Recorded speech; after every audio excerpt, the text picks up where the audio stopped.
હું કેદારનાથ આવી ગયો. जय जय शंकरा आदिदेव शंकरा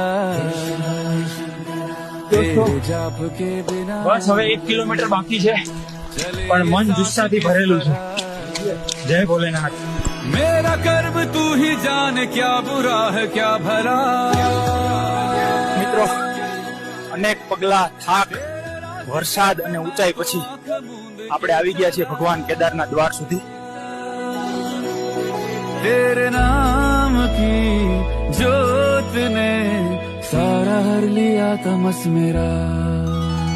नमो नमो शंकरा भोलेनाथ शंकरा जय त्रिलोकनाथ शंभुरे शिवाय शंकरा. ભોલેનાથના દર્શન કરી અનંત શાંતિ મળી ગઈ. હવે ભાઈ, વિડીયો ગમ્યો હોય તો લાઈક, ફોલો કરજો. જય ભોલેનાથ.